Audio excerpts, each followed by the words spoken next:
మాత్రమే దృష్టి పెట్టండి. క్రైస్తవులు వడ్డీ వ్యాపారం చేయొచ్చా?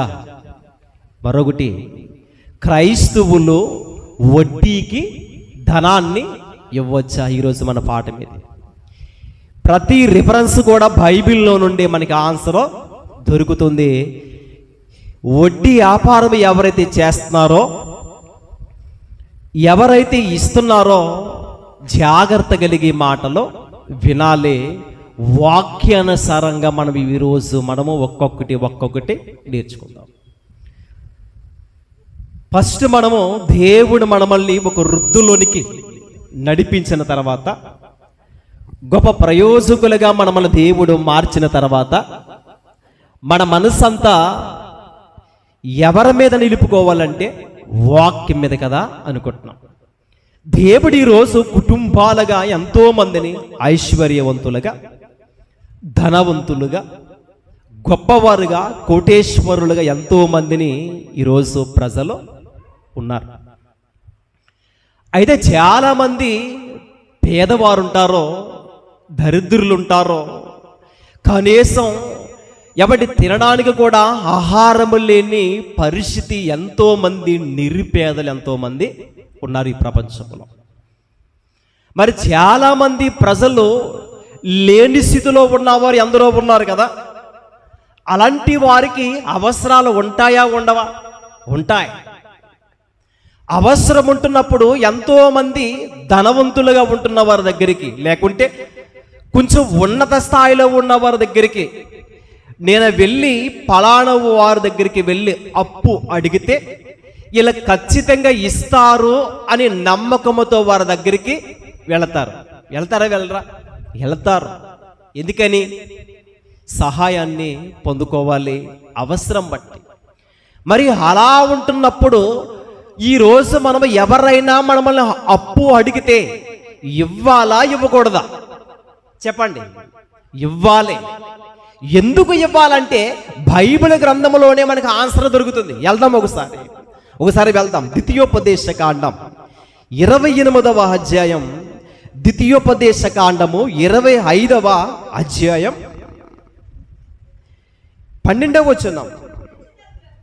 ఏమ్మా? మైక్ తీసుకోండి, చదువుదాం. 12వ వచనం, 28వ అధ్యాయం 12వ వచనం. యెహోవా నీ దేశము మీద వర్షము దాని కాలమందు కురిపించుటకును నీవు అనేకులకు ఏమిస్తావంట? అప్పిచ్చుదువు గాని అప్పుచేయి. చూడండి, ఉన్నత స్థాయిలో ఉంటున్న వారు, అభివృద్ధిలో ఉంటున్న వారు అప్పిచ్చే స్థితిలో ఉన్నారా లేరా? చెప్పండి. పేదవారికి అప్పిచ్చే స్థితిలో ఉన్నారా లేరా? ఉన్నారు. ఎందుకంటే వారు గొప్పవారుగా ఉన్నారు కాబట్టి, ఉన్నత స్థాయిలో వారు ఉన్నారు కాబట్టి, దేవుడు వారి కుటుంబాలను ఆశీర్వదించారు కాబట్టి, ఖచ్చితంగా వారికున్న ఐశ్వర్యాన్ని బట్టి, వారికున్న ధనాన్ని బట్టి, ఏమండి దేవుడు నేను ఈ స్థితిలో ఉన్నానంటే, దేవుడు నన్ను ఒక ఐశ్వర్యవంతులుగా నన్ను మార్చారంటే, అనేక మందికి నేను అప్పిచ్చే స్థితిలో ఉన్నానంటే ఇదంతా దేవుని కృప అని మొట్టమొదటగా మనం తలంచుకుని, నిరుపేదలుగా ఉన్న వారికి మనం ఏం చేయాలంట? అప్పు ఇవ్వాలి. చూసారా? అప్పు ఇవ్వాలా అంటే ఖచ్చితంగా మనము అప్పును ఇవ్వవలసిందే. ఎందుకనంటే అలాంటి స్థితిలో దేవుడు ఉంచినప్పుడు ఖచ్చితంగా మనం ఏం చేయాలంటే అప్పు ఇవ్వాలి. ఎందుకంటే యేసుక్రీస్తు ప్రభువారు కూడా ఈ భూమి మీద ఉంటున్నప్పుడు ఎవరి జనసమూహముగా ఉంటున్న వారితో మాట్లాడుతున్న వాక్య సందేశం ఏంటనుకుంటున్నారో, ఉపదేశం ఏంటనుకుంటున్నారో? ఇదిగో నేను ఎవరైనా అప్పు అడగవారు ఎవరైతే ఉన్నారో, అడుగుతారో వారిని నువ్వు ఏం చేయాలంటే అప్పు అడుగునప్పుడు నీ ముఖాన్ని నువ్వేం చేసుకోకూడదు? తిప్పుకోకూడదు. ఒకసారి మత్తయి సువార్త, మత్తయి గారు రాసిన సువార్త 5వ అధ్యాయం ఒకసారి 42వ వచనం. ఏమ్మా? నిన్ను అడుగువానికిమ్ము, నిన్ను అడుగువారికిమ్ము, నిన్ను అప్పు అడగగోరు వాని నుండి, నిన్ను అప్పు అడగగోరు వారి నుండి నీ ముఖము త్రిప్పుకొనవద్దు. అది ఏం చేసుకోవద్దంటండి? త్రిప్పుకొనవద్దంటే ఏంటి? అడుగుతారు, అడుగునప్పుడు నువ్వేం చెయ్యాలి? వారు ఎందుకు అడుగుతారు వాళ్ళనే చెప్పండి. వారు ఎందుకు అడుగుతారంటే పలానా వారిని అప్పు అడిగితే ఇచ్చే స్థితి వీళ్ళకు ఉంద గనక అనే ఉద్దేశముతో అడుగుతారు గనక, ఇలా అడుగుతున్నప్పుడు నిరుపేదలుగా ఉంటున్న వారు ఎవరైతే ఉన్నారో, లేని స్థితిలో ఉన్నవారు ఎవరైతే ఉన్నారో, అలాంటి వారికి నువ్వు ఏం చెయ్యాలి? అప్పు ఇవ్వాలి. ఎంత ఇవ్వాలి అని ఇక్కడ ఏం రాయబడలేదు, కానీ నీ స్థాయిని తగ్గట్టు దేవుడు నిన్ను ఆశీర్వదించిన దాని ప్రకారముగా వారికి నువ్వేమి ఇవ్వాలంటే ఫస్ట్ అప్పును ఇవ్వాలి. ప్రియమైన వాళ్ళారా, ఇది ఎవరు మాట్లాడుతున్న మాట ఏంటంటే దేవుడే స్వయంగా మాట్లాడుతున్నారు. నేను అప్పు ఎవరైతే అడుగుతున్నారో, అడుగుతున్నప్పుడు నువ్వేం చేయాలంటే వారికి నువ్వు ఇవ్వాలి. కానీ నీ ముఖాన్ని నువ్వేం చేసుకోకూడదు? తిప్పుకోవద్దు. అంటే డబ్బున్న, ఐశ్వర్యముతో ఉన్న, ఎవండి చక్కగా ఆస్తులు ఉన్నా కానీ ఎవరైనా లేని స్థితిలో ఉంటున్నప్పుడు, ఎవండి మాకు కొంచెం అప్పు కావాలి అని అడుగుతున్నప్పుడు చాలామంది ఉన్నా కానీ ఇస్తారా? ఎవరు ఇస్తారండి? ఎవరు? కానీ దేవుని వాక్యం ఏం చెప్తుందంటే నిన్ను అప్పు ఎవరైతే అడుగుతారో అడుగున వారికి నువ్వేం చెయ్యాలి? ఖచ్చితంగా అప్పును ఇవ్వాలి. నీ ముఖాన్ని నువ్వేం చేసుకోకూడదు. అది ఎందుకంటే అప్పిచ్చేవారంటే భాగ్యవంతులుగా మార్చబడతారంట. ఎవరో అప్పిచ్చేవారు. చూడండి, దయచేసి మాట చూడండి. కీర్తనల గ్రంథము 112వ కీర్తన, కీర్తనల గ్రంథము 112వ కీర్తన 5వ వచనం. తన యందు ఏమ్మా? దయాళులను అప్పిచ్చువారును భాగ్యవంతులు. ఎవరంటే దయాళులను అప్పిచ్చువారును భాగ్యవంతులు. చూసారా? అంటే ఎవరైతే అప్పు ఇస్తారో, ఎవరైతే నిరుపేదరైన వారిని ఆదుకుంటారో వారు ఎవరంట దేవుని దృష్టికి భాగ్యవంతులుగా మారుస్తాడంట దేవుడు. చూసారా?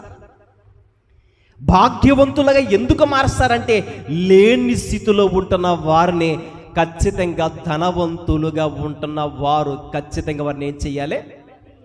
ఒకవేళ అప్పు ఇస్తే మరలా ఇస్తారో ఎవరో అనే ఆలోచన పక్కన పెట్టి ఖచ్చితంగా వారి అవసరతను కోరిక మనం ఏం చేయాలంటే అప్పు ఇవ్వాలి. ఎందుకంటే క్రీస్తును కలిగి ఉన్నానో, క్రీస్తు కొరకు బ్రతుకుతున్నానో అని అనుకుంటున్న వారికి క్రీస్తులో ఉన్న ప్రేమ ఖచ్చితంగా ఉండాలి. ఎందుకంటే వారికి ఒక ఆలోచన రావాలి. ఏంటి ఆలోచన?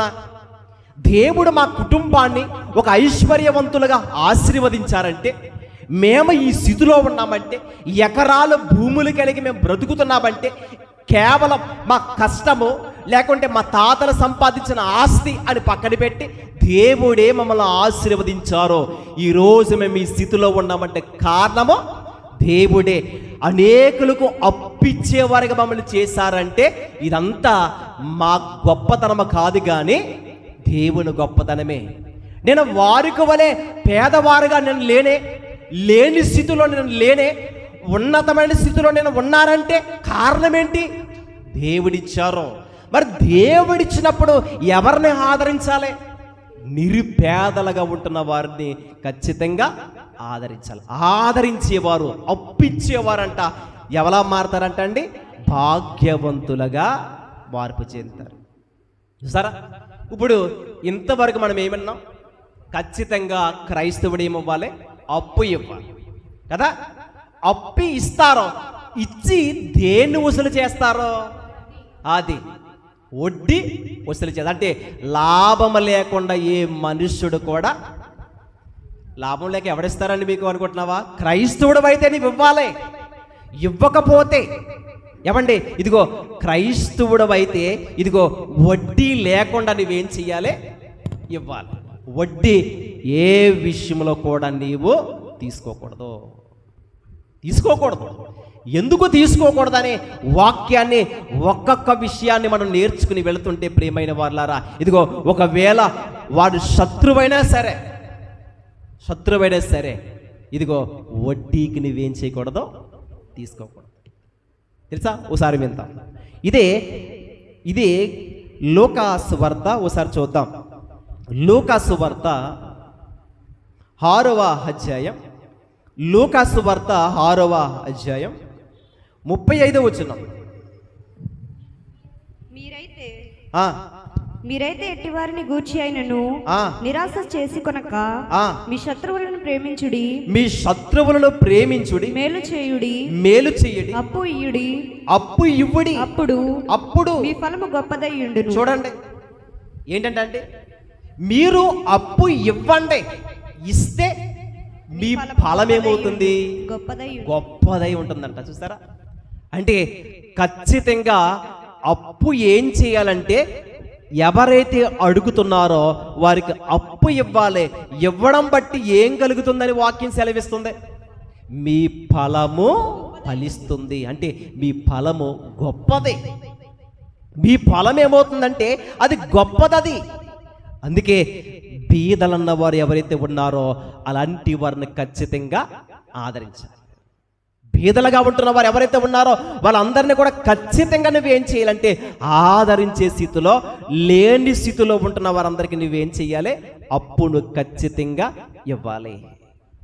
ఇదిగో నువ్వు సొమ్మిస్తున్నావు, అప్పిస్తున్నావు, అప్పిచ్చి తన దగ్గర నువ్వేం తీసుకోకూడదు? వడ్డీ తీసుకోకూడదు. అదంటే అండి బైబిల్లో ఏమన్నా రాయబడిందా? ఎక్కడ రాయబడింది అని ఎవరైనా ఒకవేళ ఇలాంటి ఆలోచనతో ఉంటే కనుక దేవుని వాక్యం చెప్తుంది. చూడండి ఒకసారి నిర్గమాకాండం పాత నిబంధనలో దేవుడు ఆ రోజు రాయించిన మాటలు ఒకసారి జాగ్రత్తగా మనం ఆలోచించినట్లయితే నిర్గమాకాండము 22వ అధ్యాయం 25వ వచనం చదవండి. నా ప్రజలను మీ యొద్ద నుండి ఒక బీదవానికి సొమ్ము అప్పిచ్చిన ఎడల, అప్పు ఇచ్చిన ఎడల వడ్డీకిచ్చిన వాని వలె వారి ఎడల జరిపింపకూడదు. ఏం చేయకూడదంట అండి? జరిపింపకూడదంటే అర్థం ఏంటి? ఇవ్వకూడదు. అప్పి పర్లేదు, అప్పిచ్చి నువ్వేం చేయకూడదు? లాభాన్ని సంపాదించుకోవాలని ఇదిగో అప్పిచ్చి దానికి రెట్టింపుని సంపాదించుకోవాలని నువ్వు దాన్ని ఆశపడకూడదు. సరే, బేదలంటే ఏంటి? ఏ రోజుకు ఆ రోజే కష్టపడితేనే వారి కుటుంబం ఏమవుతుంది చెప్పండి? పోషింపబడుతుంది. వారు ఉదయం నుండి సాయంకాలం వరకు కష్టపడితేనే వారి పిల్లలు, తన భర్త, తన భార్య పోషింపబడాలంటే వారు కష్టపడితేనే వారి కుటుంబం గడుస్తుంది. కనుక పేదవారి విషయంలో అప్పిచ్చి లాభాన్ని సంపాదించుకోవాలని వడ్డీ రేటు నీవు కట్టకూడదు. అదేంటండి? వడ్డీకి ఇవ్వకపోతే మరలా ఇస్తాడా? ఎవడనుకుంటున్నారా? చెప్పండి. అలాంటి ఆలోచనే రాకూడదు. మరొకటి, అప్పు ఇచ్చినప్పుడు కూడా అప్పు అడుగుతున్నాడంటే దేని కొరకు అడుగుతున్నారు అని ఆలోచన ఉండాలి. చాలామంది అప్పు అడుగుతారు. దేనికి? త్రాగడానికి కూడా కదా, మద్యం సేవించడానికి, బ్రాంతికి త్రాగడానికి కూడా అప్పు అడుగుతారు చాలామంది. అడుగుతారు, అడగరా? 200 అంటే ఇవ్వండిరా అంటారు, ఒక 500 ఇవ్వండిరా బాబు అంటారు. దేనికి? పుల్లుగా తాగి ద్రొల్లడానికి, అంతేనా? అలాంటి వరకు ఇద్దామా? చాలామంది కోడి పందాలు అడుగుతారు, చాలామంది జూదమాడడానికి, చాలామంది పేకాట ఆడడానికి, చాలామంది ఇదిగో పనికి రాని విషయాల కొరకు కూడా అప్పు కావాలని అడుగుతారు. ప్రియమైన వారలారా, అలాంటి వరకు ఇస్తారా? అలాంటి వరకు కాదు బైబిల్ చెప్తుంది. మరి ఎవరికి? నిరుపేదలు, కుటుంబంలో కనీసం రైస్ ఉండవు, కనీసం కాయగూరలు కూడా కొనుక్కోవడానికి కూడా సొమ్ము వాళ్ళ దగ్గర ఉండదు. ప్రియమైన వాళ్ళ క్రిస్మస్ వస్తుంది అనుకోండి, కనీసం వస్త్రాలు కొనుక్కోవడానికి కూడా వారి దగ్గర కనీసం డబ్బులు ఉండవు. ఎంతో మంది పేదవారు భూమి మీద ఉన్నారు. అందుకే ఎన్నో సందర్భాలు వాక్యాన్ని విన్నాం కదా. ఒక వ్యక్తి, ఒక అధికారి యేసుక్రీస్తు ప్రభు వారి దగ్గరికి వచ్చి ఏమడుగుతాడు? ప్రభువా, నిత్య జీవములోనికి నేను వెళ్ళాలంటే ఈ భూమి మీద ఏ మంచి కార్యాన్ని చేయాలి అని అడుగుతాడు. అయితే యేసుక్రీస్తు ప్రభువారు ఏమంటారు తెలుసా? చెప్పండి. అది నీ ఆస్తి అమ్మి పేదలకు పంచిపెట్టు. సాధ్యమంటారా? ఎవరికి సాధ్యం చెప్పండి? మన జేబులో ఉన్న ఒక రూపాయి భిక్షగాలికి వేయడానికే ఎవరి వెనకంజి చేసే రోజుల్లో ఈరోజు క్రైస్తవులు బ్రతుకుతున్నారంటే క్రీస్తు ప్రేమ ఏమైనా చూపించగలుగుతున్నారా? ఎంతోమంది వాడు 10 రూపాయలు అడగడం, 20 అడగడం, 100 అడగడం కదా, మాకు కొంచెము కావాలి. ఎవడు నిజంగా దేవుని పట్ల భయభక్తులు కలిగి బ్రతుకుతున్నవారు, క్రీస్తు ప్రేమ కలిగి ఉన్నవారు ఎవరైనా సరే కదిలిపోతారు. ప్రియమైన వాళ్ళ తెలుసా అండి, కదిలిపోతారు. ఎందుకని? యేసులో ఉన్న ప్రేమ ఏ క్రైస్తవుల్లో ఉందో ప్రతి ఒక్కరిని ఆదరించాలి అని మనసుతో ఉంటారు. పైగా ప్రభువా నేను బాల్యం నుండి సండే స్కూల్లో నేర్చుకున్నాను. ఏంటివి? 10 ఆజ్ఞలు. బాల్యము నుండి ఏ రిఫరెన్స్ ఎక్కడుందో నాకు తెలుసు. ధర్మశాస్త్రాన్ని ప్రతిదీ పాటిస్తూ వస్తున్నాను ప్రభువా. ఓకే, బాగానే ఉన్నాం. కానీ నీకు ఒకటి కొదువ. ఏంటి కొదువా? అతడంటండి మిక్కిలి ఆస్తి గలవాడంట. మిక్కిలి అంటే ఏంటి? ఎంతో ధనవంతుడు, ఎంతో ధనవంతుడు, ఎంతో ఐశ్వర్యవంతుడు, ఎంతో ధనవంతుడు. కనుక ప్రభువా నేను బాల్య దినముల నుండి అన్ని పాటిస్తున్నాను. ఓకే, బాగానే ఉంది. అయితే నీకు ఒకటి కొదువుగా ఉంది. అదేంటి మరలా అంటే అతడికి మిక్కిలి ఆస్తిపరుడు కనుక అతడు ఆస్తి మీద తన మమకారము చూపుకుంటున్నాడు కనుక, ఆస్తిని ఎక్కువగా ప్రేమిస్తున్నాడు కనుక ఆస్తిని విడిచిపెట్టి నన్ను ఒకవేళ ఎంబడించే స్థితిలో నువ్వు ఉన్నావా లేదని దేవుడు ఏం చెప్పారు తెలుసా? నీ ఆస్తిని అమ్మి పేదలకు ఇమ్మని చెప్పారు. అప్పుడు ఏమయ్యండి పరిస్థితి? అతడు మిక్కిలి ఆస్తి గలవాడు కనుక ఎస్సనపడి వెళ్ళిపోయాడంట. ఎస్సనపడి అంటే ఏంటి? కోపపడి మనస్సులో ఎవండి ఎస్సనమతో వెళ్ళిపోయాడు. చూస్తారా? అంటే అప్పు పేదవారిని కనికరించమంటేనే ఇలా కనికరించమని యేసుప్రభు చెప్పారు. యేసుప్రభు. కానీ అతనికి ఏమైనా సాధ్యమయ్యిందా చెప్పండి? అందుకే దేవుడు మనకిచ్చినప్పుడు ఖచ్చితంగా దేవునికి మనం ఏమవ్వాలి? ఉపయోగపడాలి. చాలామందిలో చూడండి, చాలామంది మీటింగ్స్ ఏర్పాటు చేస్తారు. కొన్ని ఎవడి 1000 రూపాయలతో చిన్ని చిన్ని సభలు అయితే 1000 రూపాయల నుండి లక్షల రూపాయల వరకు ఎవండి ఖర్చు అవుతుంది. కానీ దాంట్లో చాలామంది ధనవంతులు, కోటేశ్వరులు, క్రైస్తవులే పైగా. అలాంటి వారు కనీసం దేవుని పనికి, దేవుని సువార్తకి కనీసం ఒక 1000 రూపాయలు కూడా దేవుని పరిచర్యకి ఇవ్వలేరు వాళ్ళు. చాలామందిని చూడండి, తినడానికి లేకపోయినా కానీ ఏమండి ఒక పాప ఇక్కడే, ఆ పాప ఏం పేరు? వాళ్ళది గుణపూడి. ఆ పాప పేరు అనసూయ. గుణపూడి అనసూయ అని పాప. ఏమండి వారు తెలుసు కదా, స్థితి మీకు తెలుసు కదా. నేను పబ్లిక్లో మాట్లాడుతున్న విషయాలు చూడండి. వారు ఉండడానికి కనీసం ఒక గుడిసెలో ఉన్నారు ప్రియులారా. అలాంటి స్థితిలో ఉంటున్నప్పుడు ఏమండి ఒక రోజు నా బైక్ ఎక్కింది పాప. బాబాయ్ మీరు ఎక్కడ సువార్త ఏర్పాటు చేస్తున్నారో, ఇదిగో నేను పాంప్లెంట్ల కొరకు 1000 రూపాయలు కానుకిస్తాను అని చెప్పింది. అబే ఈ విషయం నేను ఆ పాపకి చెప్పలేదు. బైబిల్ పెట్టి చెప్తున్నాను. ఆ విషయం చెప్పలేదు. మింటేపూల్లో సువార్త ఏర్పాటు చేయడం జరిగింది. అయితే వాట్సాప్లో గ్రూప్లో పాంప్లెంట్ పెట్టడం జరిగింది. అంటే ఎలా తెలిసిందో నాకు తెలియదు.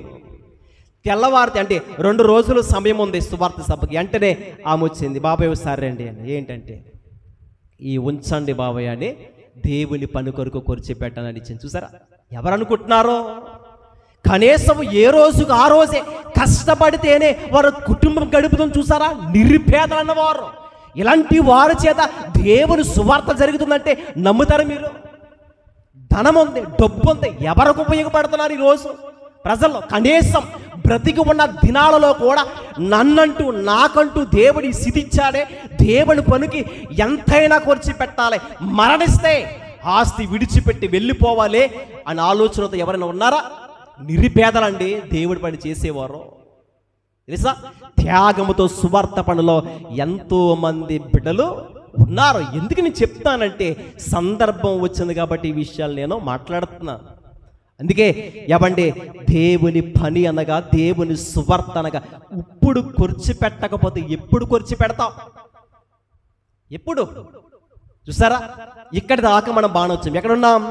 అతడు మిక్కిలి ఆస్తి గలవాడు గనక అది ఆ మాట వినంటండి ఎస్సన పడి ఏమైపోయాడు? వెళ్ళిపోయాడు. చూసారా, ఎస్సన పడి ఎస్సనముతో వెళ్ళిపోయే స్థితిలో ఉన్నారంటే అంటే ఆస్తిని ప్రేమించేవారు ఎక్కడికి వెళ్ళరని దేవుని వాక్యం సెలవిస్తుంది.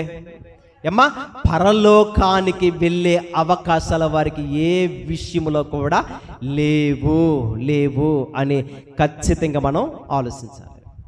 ఒకసారి చూద్దాం. ఇది లేవియా కాండంలో ఓ చక్కటి మాట ఉంటుంది, చదువుకుందాం. లేవియా కాండము 25వ అధ్యాయం, లేవియా కాండము 25వ అధ్యాయం 36వ వచనం చదువుకుందాం. చూడండి, నీ దేవునికి భయపడి వాని యొద్ద వడ్డీ అయినను తీసుకొనకూడదు. ఈ మాట చూడండి, ఎవరైతే క్రైస్తవులు వడ్డీ వ్యాపారం చేస్తున్నారో వారు జాగ్రత్తగా ఉండాలి. ఈ మాటలో నేనేమి రాసుకుని రాలేదు. ఈ మాటలో మీ చేతిలో బైబిల్ ఉంది కదా, ఒకసారి లేవియా కాండాన్ని తీసుకోండి. లేవియా కాండము 25వ అధ్యాయం 36వ వచనంలో రాయబడిన మాట ఏంటంటే, నువ్వు ఎవరికి భయపడాలి? దేవునికి భయపడి వాని యొద్ద వడ్డీనైనను తీసుకొనకూడదు. అంటే వడ్డీ తీసుకుంటున్నావంటే నువ్వు ఎవరికి భయపడట్లేదు? దేవునికి భయపడట్లేదు. చూసారా, ఈరోజు క్రైస్తవులే లాభాన్ని సంపాదించడానికి ఏమండి 5 రూపాయలు వడ్డీ అని చాలా మంది కూడా 100కి ఎంత? చూసారా, ఎంత సంపాదన లాగేస్తున్నారు చెప్పండి, ఎంత? అందుకే నేను వర్క్ చేసినప్పుడు ఒక అబ్బాయి ఇల్లు కట్టుకోవడానికి 5 లక్షల రూపాయలు వడ్డీకి తీసుకున్నాడంట. భీమవరంలో కలిసి చేస్తుంటే 5 లక్షలు తీసుకున్నానో నా జీవితం అంతా వడ్డీలు కట్టడానికే సగం అలిసిపోతున్నాను అంటున్నాడు. నెలొచ్చినప్పటికీ ఎంత? 5 లక్షలకే ఎంత వడ్డీ అవుతుంది చెప్పండి? రోజుకి పని చేస్తే 900 వస్తుంది. పైగా ఆరోగ్యం ఉండాలి పని చేయాలంటే. అనారోగ్యం ఉంటే ఇంటికాడే, శక్తి లేకపోతే నీరసముగా ఉంటే ఇంటికాడే, పని చేస్తేనే జీతం వస్తుంది కదా, మరి ఎప్పుడు తీరుస్తారు? అలా ఇచ్చి ఎంతో దోచుకుంటుంటే నిజంగా కుటుంబాలు ఈరోజు ఎన్నో కుటుంబాలు ఎక్కడ ఉన్న కుటుంబాలు అక్కడే మిగిలిపోతున్నాయంటే కారణం ఏంటి తెలుసా? వడ్డీ కట్టలేక చాలామంది ఆత్మహత్యలు చేసుకునేవారు చాలామంది అంటారు, తీసుకునే ముందు తెలియదా? ఏంటంటారు? మళ్ళీ మాట, తీసుకునే ముందు తెలియదు. మరి నీకు తెలుసు అంటే ఎందుకు వారు అడుగుతున్నారంటే, నిజంగా నీవు బైబిల్ ఎరిగిన క్రైస్తవుడు అయితే వడ్డీ వ్యాపారాన్ని వడ్డీకి ఇచ్చే అవకాశాలు క్రైస్తవులకి తగదు. ఎందుకంటే చెప్తున్నాడు ఇక్కడ, అక్కడ రాయబడిన మాట ఏంటంటే, నీ దేవునికి భయపడి వాని యొద్ద వడ్డీనైనను తీసుకొనకూడదు. నీ సహోదరుడు నీ వలన బ్రతుకోవాలి. అది నీ సహోదరుడు నీ వలన, ఆ మాట అండర్లైన్ చేయండి, నీ సహోదరుడు నీ వలన బ్రతకవలను. నీ వలన బ్రతకవలను ఏంటి? నువ్వు ధనవంతుడివి, నీవే ఆదరించాలి. ఇదిగో వడ్డీ నాకు వద్దు, ఇచ్చిన దానికి నాకు ఇచ్చింది అసలు నాకు చెల్లించండి చాలు అని అలా ఇవ్వాలి తప్ప వడ్డీకి మనము ఖచ్చితంగా ఇవ్వకూడదు. వడ్డీకి ఇవ్వడాన్ని బట్టి దేవుని దృష్టిలో మనం ఏమైపోతామో తెలుసా? వింటుంటేనే బాధ కలిగే విషయంలోకి వెళ్తాం ప్రియులారా. అంటే వడ్డీ తీసుకుంటే ఎంత ప్రమాదమా? అవును, ప్రమాదం జరుగుతుంది. ఏంటి ప్రమాదం అంటే, బైబిల్ గ్రంథంలోనికి వెళ్ళి ఒక్కొక్క విషయాన్ని మనం చూడగలిగితే కనుక ప్రియమైన వారలారా, ఒకసారి చూడండి. ద్వితీయోపదేశ కాండము 23వ అధ్యాయం, ద్వితీయోపదేశ కాండము 23వ అధ్యాయం 19వ వచనం. వెండినే గాని నీవు ఎండినే గాని ఆహార ద్రవ్యమునే గాని ఆ వడ్డీకి వేయబడు ఆ దేనిని నీ సహోదరులకు వడ్డీకి ఇయ్యకూడదు. అది ఏం చేయకూడదంట అండి? నీ నీ సహోదరులకు వడ్డీకి ఇయ్యకూడదు. వడ్డీకి ఇవ్వకూడదు. అంటే ఎవరైనా అప్పడుగుతారు కదా, అప్పడుగుతున్నప్పుడు వడ్డీకి అయితే ఇస్తాం, పైగా నూటికి ఇంత అలాగైతేనే ఇస్తాం అన్నవారు లేరంటారా? చెప్పండి. ఉన్నారు. ఏమండి, నేను ప్రతీది కూడా వాక్యాన్ని బట్టి వెళ్తున్నాను. ఎవరి మీద నాకు కక్షలు అది ఏది నాకు లేదు. వాక్యాన్ని ఉన్నది ఉన్నట్టు చెప్పాలి, సమాజానికి తెలియాలి. అనేక మంది క్రైస్తవులు మోసపోయే వరకు ఉండకూడదు. ఒకవేళ ఇంతవరకు చేస్తే విడిచిపెట్టి, ఒకవేళ ఎవరైతే సహోదరులు ఉన్నారో, లేదా ఎవరైతే ఇదిగో నిరుపేదలు ఉన్నారో, లేదా ఇంట్లో కుటుంబంలో వారు ఉన్నారో, వారికైనా సరే నువ్వు అప్పిస్తే మరలా ఎగస్టు రేటు తీసుకోవడానికి వడ్డీ రేటు అసలు కట్టకూడదు. ప్రియమైన వారు, నేను నమ్మకమ్మగా నీకు ఇస్తున్నాను అప్పుని, నమ్మకమ్మగా అసలు మాత్రమే నాకు చెల్లించండి అని మాత్రమే ఇవ్వాలి. చాలామంది ఎవరికైనా హాస్పిటల్లో పేషెంట్గా ఉన్నారనుకో, లేకుంటే అనారోగ్య పరిస్థితుల్లో ఉన్నారనుకోండి, లేదా చాలా సీరియస్ కేసులో ఉంటారు చాలామంది. అలాంటి టైంలో ఎవరి దగ్గరికి వెళ్తారు? పేదవారు కదా, పలానా వారి దగ్గరికి వెళ్తే నాకు సహాయం దొరుకుతుంది అని అడుగుతున్నప్పుడు, ఇందాక చెప్పాం కదా, అడుగునప్పుడు నీ ముఖాన్ని ఏం చేయకూడదు, తిప్పుకోకూడదంట. వెంటనే కనికరం పడాలి. అయ్యో, ఒకవేళ ఈయన నేను ఆదరించకపోతే మరణిస్తే పరిస్థితి చెప్పండి, ఆత్మ కూలిపోయినట్టే కదా. అంటే అలాంటి వారిని అప్పిచ్చి నువ్వేం చేసినట్టు అవుతుంది తెలుసా? బ్రతికిస్తున్నావని సంగతి నేర్చుకోవాలి. ఒకవేళ నేను ఆదరిస్తే చనిపోయే వ్యక్తి కూడా ఈ డబ్బులు ఇవ్వడాన్ని బట్టి కూడా వారు బ్రతుకుతారన్న ఆలోచనతో ఇవ్వాలి. చాలామంది కనికరమ లేకుండా వడ్డీ ఇస్తేనే ఇస్తాను అన్నట్టుగా ఉంటారు ప్రియుల. అలాగా ఇది ఎవరికి తగదంటే క్రీస్తు కొరకు బ్రతుకుతున్న క్రైస్తవులకి తగదు. నేను వేరే వారి కోసం మాట్లాడట్లా, అన్ని జనుల కోసం నేను మాట్లాడట్లేదు. యేసు ప్రభువు నమ్ముకుంటున్నాము, ప్రతి ఆదివారం మందిరానికి వెళ్తున్నాం, అన్నీ తెలుసు. దశమ భాగాలు ఇవ్వడం తెలుసు, ప్రథమ ఫలాలు ఇవ్వడం తెలుసు కదా, ఆదివారం దశమ భాగాన్ని ఇవ్వడం తెలుసు, అన్నీ తెలుసు. మరి వడ్డీకి ఇవ్వకూడదని సంగతి ఎందుకు తెలియలేదు నీకు? చెప్పండి. అన్నీ ఇవ్వాలి, దేవుడికి ఇవ్వాలి అంత సంగతి తెలిసినప్పుడు మరి వడ్డీకి నేను పేదవారికి ఇవ్వకూడదు అనే విషయాలు ఎందుకు నేర్చుకోలేదు? సేవకులు కూడా ఏంటంటే చక్కగా దశమ భాగాలు ఇవ్వాలి, ప్రథమ ఫలాలు ఇవ్వాలి కదా, ఇస్తే చక్కగా ఆశీర్వాదకరంగా మారుస్తారు ఈ విషయాలు అన్నారు. మరి వడ్డీ విషయంలో చెప్పేవారేరి? వడ్డీ విషయంలో జాగ్రత్తలు కలిగి ఉండాలి ప్రియమైన వాళ్ళ క్రైస్తవుడు. మొదటి నుంచి మరలా చదవండి. నీవు ఎండినే గాని ఆహార ద్రవ్యమునే గాని వడ్డీకి వేయబడు దేనిని నీ సహోదరులకు వడ్డీకి ఇవ్వకూడదు. జాగ్రత్తగా చెప్తున్నాను, నా చిన్నతనంలో ఉన్న సందర్భం చెప్తున్నాను. మా అమ్మగారు క్వైట్లో సౌదీలో ఉంటున్నప్పుడు మాకంటూ ఏముండి కూడా అప్పటికే అప్పులు అయిపోవడం జరిగింది. అంతేకాదు ఊరిని విడిచిపెట్టి కూడా ఒక మహారాష్ట్రం అనే ప్రాంతంలోకి వెళ్ళిపోవడం కూడా జరిగింది. ఇది మినిమం ఇప్పటికీ అది జరిగి ఇంచుమించు 20 సంవత్సరాలు పైగానే గతించింది. అలాంటి టైంలో ఏమీ లేని టైంలో మా నాన్న ఏమండి మూత బకెట్లు కానీ, కొంచు బకెట్లు కానీ, బిందెలు కానీ, రుబ్బు రోలుతో సహా అన్నీ ఏం చేయడం అనుకుంటున్నారు చెప్పండి? తాకాట, అది కొంచెం సమానం కూడా. వడ్డీ కట్టలేక కూడా ఏం చేశాడు అనుకుంటున్నాడు? విడిచిపెట్టేస్తారు. ఏంటనుకున్న పరిస్థితి.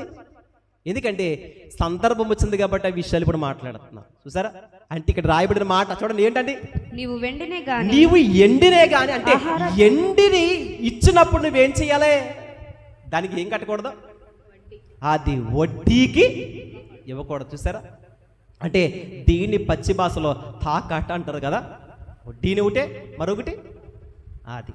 అంటే ఇలా ఇచ్చి ఏం సంపాదిస్తున్నారో కదా. అందుకే కొందరు కట్టలేక గృహం వెనకాల ఏ అయితే డాక్యుమెంట్లు ఏదైతే ఉన్నాయో అవన్నీ లోన్ కానీ ఇచ్చి కట్టలేక కూడా ఇల్లులు కూడా విడిచిపెట్టేవారు ఎందరో ఉన్నారు ప్రియమైన వాళ్ళు.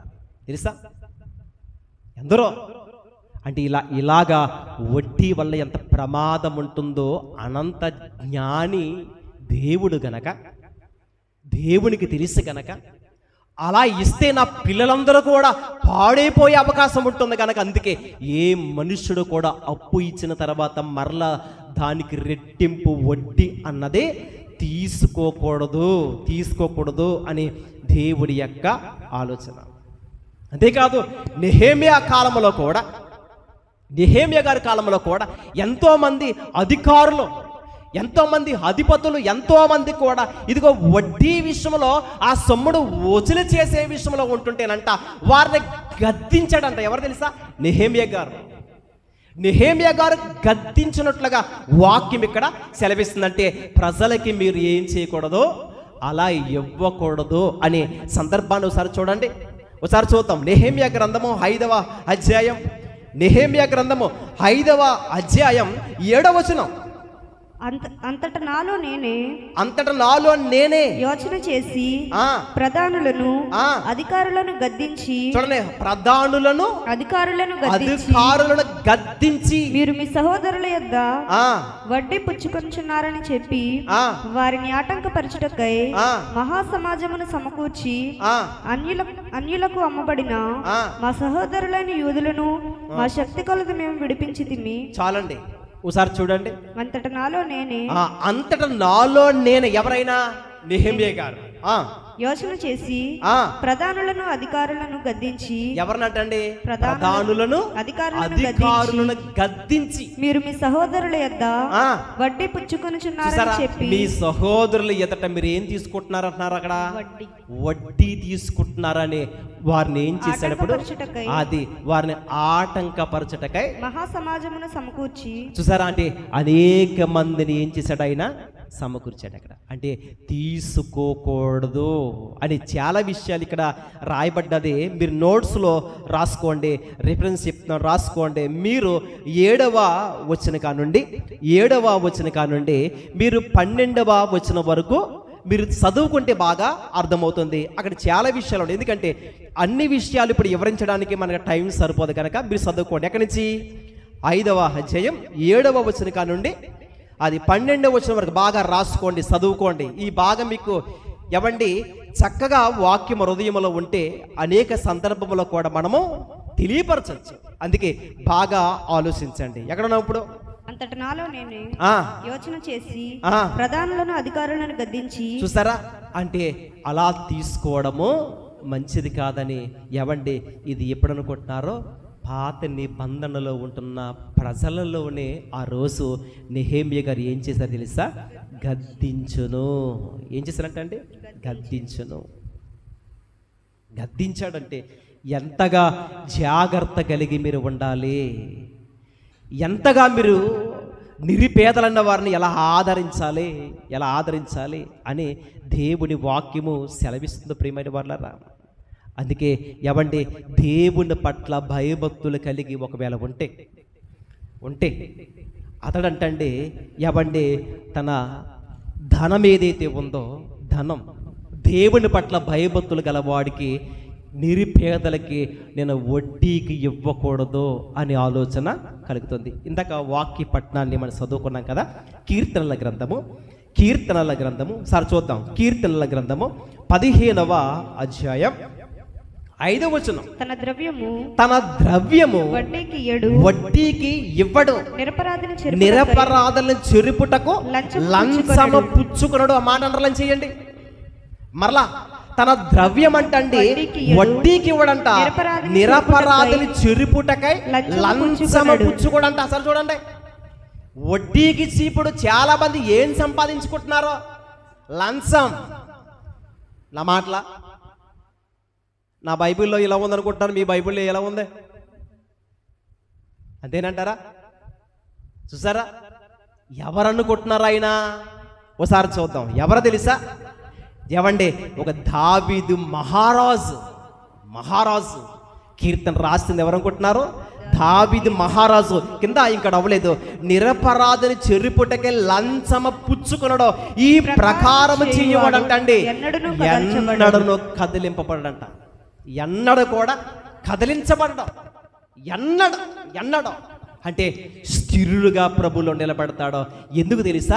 పై వచ్చి నుంచి మనం సరిగా అర్థం చేసుకుంటే, యెహోవా నీ గుడారములో అతిథిగా ఉండదగిన వాడెవడు? నీ పరిశుద్ధ పర్వతము మీద, నీ పరిశుద్ధ పర్వతం మీద నివసింపదగిన వాడెవడు? యథార్థమైన ప్రవర్తన కలిగి నీతిని అనుసరించుచు హృదయపూర్వకముగా నిజము పలుకువాడే అట్టివాడు నాలుకతో కొండెములాడడం, తన చెలికానికి కీడి చెయ్యడు, తన పొరుగువాని మీద, తన పొరుగువారి మీద నింద మోపడు, అతని దృష్టికి నీచుడు అసహ్యుడు, అతడు యెహోవా యందు భయభక్తులు గలవాడని. చూసారంటే అతడు యెహోవా యందు భయభక్తుల గలవాడై సన్మానించును.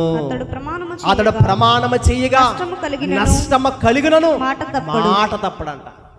చూసారంట అండి, చాలా మంది కొందరు ముందిచ్చినప్పుడు మామూలుగానే ఇచ్చి అని చెప్పి తర్వాత దాన్ని బొంకి నువ్వు అలా ఆలోచించావేమో కానీ నేను వడ్డీకే ఇచ్చాను అని మోసం చేసేవారు లేరండి, ఉన్నారు ప్రియమైన వాళ్ళ. కాడంట దేవుని పట్ల భయభక్తులు కలిగిన వారు ఎవరైతే ఉన్నారో వారంటండి వారు యెహోవా యందు భయభక్తులు గలవారు కనుక ఎవండి వారిని సన్మానించును. అతడు ప్రమాణము చేయగా నష్టము కలిగినను మాట తప్పడంట. చూసారా, దీనివల్ల నాకు నష్టము కలుగుతుంది అన్న చెప్పిన మాట ప్రకారంగానే ఒకవేళ ఎవండి ఇది నాకు నష్టం, ఇలా చేయడం బట్టి నాకు నష్టమైనా కానీ నష్టాన్ని భరించడానికైనా సరే ఇష్టపడతాడే తప్ప దోచుకోవడానికి అసలు ఇష్టపడంట. చూసారంట అండి, నిరపరాధులుగా ఉన్న వారి దగ్గర లంచాన్ని తీసుకోవాలంట. లంచాన్ని చూడండి, బండి లైసెన్స్ మనకు కావాలనుకోని ఎంతమంది బోకర్లు ఉంటారు. ఆ లైసెన్స్ మన దగ్గరికి రావాలంటే చెప్పండి లంచం కావాలి.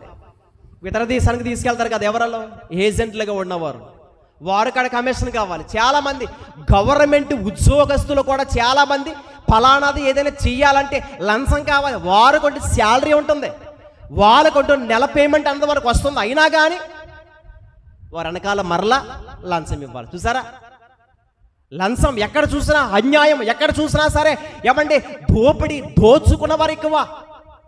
చాలా సందర్భాల్లో ఏమండి వారు ఏదైనా సరే చిన్న లెటర్ రాయడానికి లేకుంటే ఏదైనా ఫామ్ అది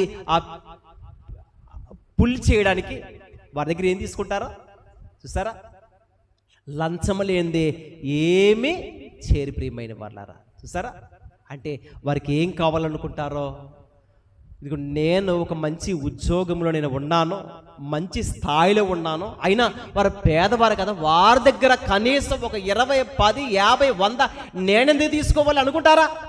అనుకోరంట. కానీ దేవుని పట్ల భయభక్తులు కలిగిన వారు ఏం చేస్తారు తెలుసా? తన ద్రవ్యము వడ్డీకి ఇవ్వరు, అంతేకాదు నిరపరాధులు చెరుపుటకు లంచము పుచ్చుకునరు. ఈ ప్రకారం చెయ్యవాడు. చూసారా, టైమ్స్ ఎలా అవుతుంది అనుకుంటా. చూడండి, మనకి చాలా సందర్భాల్లో ఉన్నాయి ప్రియమైన వాళ్ళారా, చాలా ఉన్నాయి. ఇంకా ఇంచుమించు 10 రిఫరెన్సులు ఉన్నాయి, ఇంకా 10 సందర్భాలు ఉన్నాయి. జాగ్రత్తగా ఆలోచించండి. ఏమండి, నేను ముగించి చెప్తున్నాను, ఇక్కడికి వాక్యం ఆప్ చేద్దాం. వచ్చి ఆదివారం కూడా దేని కొరకు ఉంటుంది మన పాఠం? వడ్డీ కోసమే ఉంటుంది. జాగ్రత్తగా ఆలోచించండి. ఇప్పుడు ఎక్కడ ఉన్నాం మనం? ఒక రిఫరెన్స్ మాత్రమే చెప్పి వాక్యాన్ని ముగిస్తాను. జాగ్రత్త కలిగి మీరు ఏం చేయాలి? వాక్యాన్ని చూడండి. చూడండి ప్రియమైన వారలారా, వాక్యములోనికి మనం వెళుతున్న మనము ఇదిగో ఎన్నో విషయాలు మనం నేర్చుకుంటున్న మనము చాలా జాగ్రత్త కలిగి బ్రతకాలి. ఇదిగో ఎవరైనా అప్పు అడుగుతున్న వారు ఎవరైతే ఉన్నారో వారి చేతులు చాపునప్పుడు ఖచ్చితంగా మనము కాదనుకోకుండా మనం ఏం చేయాలి? ఆదరించే విషయంలో ముందుకు సాగిపోవాలి. ఆదరించే విషయంలో ముందుకు సాగిపోవాలి. చూద్దాం, సామెతల గ్రంథము క్షమించండి, యెహెజ్కేలు గ్రంథము 18వ అధ్యాయం. యెహెజ్కేలు గ్రంథము 18వ అధ్యాయం 13వ వచనం. అప్పిచ్చి ఓ మాట అప్పిచ్చి వడ్డీ పుచ్చుకొనుటయు లాభము చేపట్టుటయు ఈ మొదలగు క్రియలు చేసిన ఎడల నువ్వు చేసిన ఎడల వాడు బ్రతుకునా, చూడండి, వాడు బ్రతుకునా బ్రతకడు. ఆ మాట చూడండి, ఆ మాట జాగ్రత్తగా ఆలోచించండి. మీరు చదవండి ఈ మాట. అంటే అప్పిచ్చే ఇలా వడ్డీ వ్యాపారస్తులు వడ్డీకి ఇవ్వడాన్ని బట్టి దేవుని వాక్యం ఏమి సెలవిస్తుంది? వడ్డీకి అలా ఇస్తే వారు బ్రతుకునా అని చెప్పి బ్రతకరని వాక్యం సెలవిస్తుంది. ప్రియమైన వారులారా, చూసారా? అంటే అందుకే చాలా మంది బైబిల్ కలిగిన వారు ఎవ్వరికి కూడా వడ్డీకి ఎవరో అసలు మాత్రమే ఇస్తారో అసలు మాత్రమే ఇచ్చి మరలా వారి దగ్గర ఎగస్ట్ అన్నది మరలా పేమెంట్ అన్నది ఏమీ తీసుకోవాలి. మనము ఎవరికైనా ఇచ్చినప్పుడు చాలామంది వీళ్ళకి ఇస్తే మరలా ఇస్తారో ఎవరో అనే తలంపు లేకుండా ఇవ్వాలంట. వింటున్నారా? ఎందుకంటే లేని స్థితిలో ఉన్నారనుకోండి, కనీసం వారి వల్ల అవుతుందో ఇవ్వడానికి? వారి వల్ల అవ్వదు. కానీ కొంచెం ఉన్నత స్థాయిలో వెదుగుతున్నవారు మాత్రమే, వారి స్థాయి తగ్గట్టు ఉన్నవారు మాత్రమే ఇవ్వగలరు. కనుక అలాగా మనం మామూలుగా ఇవ్వాలే తప్ప వడ్డీ రేటును కట్టే వడ్డీని పుచ్చుకోవడం మంచిది కాదు. ప్రియమైన వాళ్ళారా, మంచిది కాదు. అందుకే చాలా జాగ్రత్త కలిగి దేవుడి యొక్క వాక్యాన్ని పరిశీలిస్తూ ధ్యానిస్తూ జాగ్రత్తగా ఉండాలి. చాలామంది ఇంతకు నేను చెప్పాను కదా, అప్పు అడుగుతారు. అప్పు అడుగుతున్నప్పుడు ఎవరికి మట్టికి వారికి అప్పును ఇవ్వకూడదు. ఒకవేళ అప్పు అడుగుతున్నప్పుడు కూడా ఏ అవసరాన్ని బట్టి అప్పు అడుగుతున్నారో కూడా సందర్భం మనకు బాగా తెలియాలి. అర్థమవుతుందా? ఏ సందర్భాన్ని బట్టి అప్పు అడుగుతున్నారో కూడా ఆ విషయాలు బాగా మనకి అర్థం కావాలి. అప్పుడే మనము చూసుకుని మరీ ఇవ్వాలి. ప్రియమైన వాళ్ళు, ఇందాక చెప్పాను కదా, త్రాగడానికి కూడా అప్పు అడిగేవారు ఉంటారు, పేకాట ఆడడానికి అప్పు అడిగేవారు ఉంటారు కదా, జలసాలు కొరిచి పెట్టడానికి కొందరు వాలీబాల్ కానీ క్రికెట్ మ్యాచ్లు కానీ ఈ విషయంలో బెట్టింగ్ విషయంలో కూడా చాలామంది ఏం చేస్తారు? అవునా కదా? 2000 కావాలండి, 10,000 కావాలండి, ఇచ్చేస్తాను 2 రోజుల్లో అంటే ఎగస్టిస్తాను నేను. 10,000కి ఎంత? 2 రోజులకి 10,000కి 3,000 ఇచ్చే వరకు ఉన్నా తెలుసా? ఎన్ని రోజులు కనుకుంటున్నారో? 2 రోజులకే. ఒక్క రోజుకి కూడా 10,000 ఇస్తే ఈరోజు మాకు 10 ఇచ్చారనుకోండి, రేపు మరి వెంటనే నేను 3,000 రూపాయలు వేసి నీకు ఇస్తాను అంటే అంతా పిచ్చా? అవును. బెట్టింగ్ విషయంలో, క్రికెట్ మ్యాచ్ విషయంలో ఇదిగో జరుగుతున్నప్పుడు ఆ డబ్బుని లాభాన్ని సంపాదించుకోవాలని వీడు ఏం చేస్తాడంటే అప్పు అడుగుతాడు. అలాంటి వారికి ఇస్తారా? అలాంటి వారికి ఇవ్వకూడదు. ఎందుకంటే జలసాల కొరకు, ఎంజాయ్మెంట్ కొరకు ధనాన్ని పోగు చేయడం కోసం వాడు ఏం చేస్తాడంటే అప్పు అడుగుతారో అలాంటి వారికి అప్పును ఇవ్వకూడదు. మరి అలాంటి వారికి ఇవ్వాలి? ఇలా మాట్లాడినట్లు ఇంట్లో చాలామంది కుటుంబాలలో తినడానికి కనీసం ఆహారం లేని పరిస్థితి, కనీసం బియ్యము కూడా కొనుక్కోలేని పరిస్థితి, వస్త్రాలు లేని పరిస్థితి, అలా నిరుపేదలుగా ఉన్న వారిని అర్థం చేసుకుని ఆదరించేవారుగా ఉండాలి. అందుకే బీదలను కనికరించేవాడంట యెహోవాకు అప్పిచ్చేవాడు. చూసారా? ఎవరినంట అంటే బీదలను కనికరించేవాడు యెహోవాకు అప్పించేవాడు. కాబట్టి మనము బీదలను కనికరిస్తే ఎవరికి అప్పించినట్లు? యెహోవాకే అప్పించినట్లు. కాబట్టి దేవుడు మనల్ని అప్పిచ్చే స్థితిలోనే చేసినట్లుగా మనమందరము ప్రభు యొక్క మనస్సును కలిగి, ప్రభువా నేను ఎప్పుడు మీ నామాన్ని స్తుతించేవాడిగా ఉండాలి, మీకు విరోధంగా ఏది నేను చెయ్యను అని ప్రభు సన్నిధిలో మనవి చేసుకుని, ఒకవేళ ఇంతవరకు నేను ఎలా ఉన్నాను, ఒకవేళ మీ వాక్యానికి విరోధముగా నేను నడుచుకుంటే నన్ను క్షమించి మీ వైపు చూస్తున్న రక్షణ జీవితాన్ని కాపాడుకునే ఒక శ్రేష్టమైన కృపణకు దయచేయమని అందరము ప్రార్థనలో సిద్ధపడదాం. ప్రార్థన చేసుకుందాం.